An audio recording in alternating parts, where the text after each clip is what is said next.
Brother Zakir Naik, Assalamu alaikum. I'm Namita, a kindergarten teacher by profession. First of all, let me congratulate you for all your commendable work in spreading the message of peace, love, and brotherhood.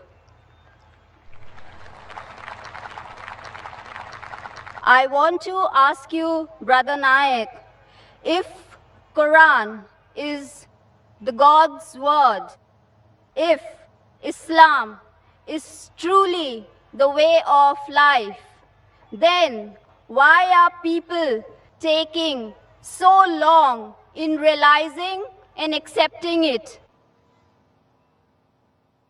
Sister, that's a very good question. Quran is the word of God. Islam is the religion. Why are people taking so long in accepting it?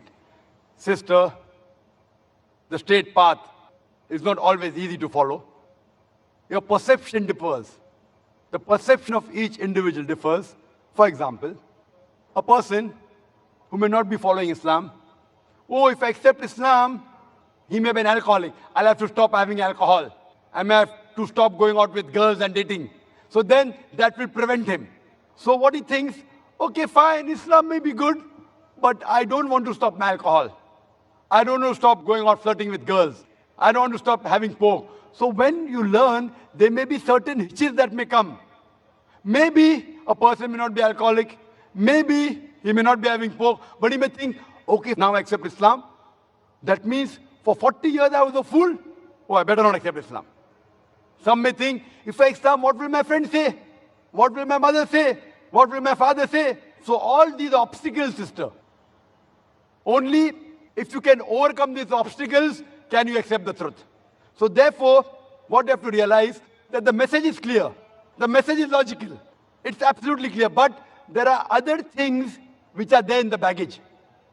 A person has to be so strong that, fine, if this is the truth, I'm ready to accept the truth, even if I have to leave my other non-Muslim friends. And believe me, sister, this is only a perception. I know many non-Muslims who have accepted Islam, and yet they have got their old friends. And people tell me, oh, Zakir, don't speak to non-Muslim, you lose the friendship. I've got very good non-Muslim friends also. MashaAllah, they respect me. You have appreciated me. MashaAllah, you're a non-Muslim. So my job is to present the truth. And one more thing, Quran clearly mentioned in Surah Baqarah, chapter number 2, verse number 256, La ikrah fid deen. There is no compulsion in religion. Truth stands out clear from error. Our job, sister, is to present the truth.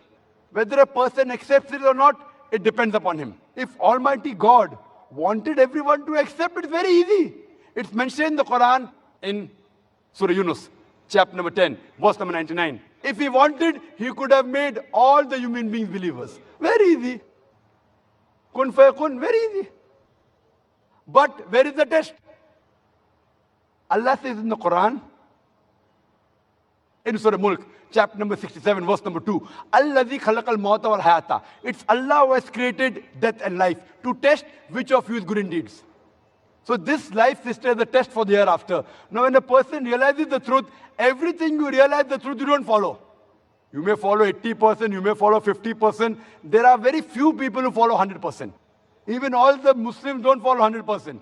Some Muslims may have bad habit, yet they are Muslim. So what we have realized, sister, the major points of oneness of God and believing in the last and final messenger and believing in the hereafter, these 2-3 points are the most important, sister. And that's the same thing I'll tell you, sister. You ask me the question, I'll ask you the same question.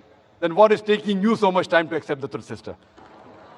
Dr. Zakir Naik, I would just like to tell you something, that here, with your blessings, I accept Islam and repeat the kalma, La ilaha illallah, Muhammadar Rasulallah.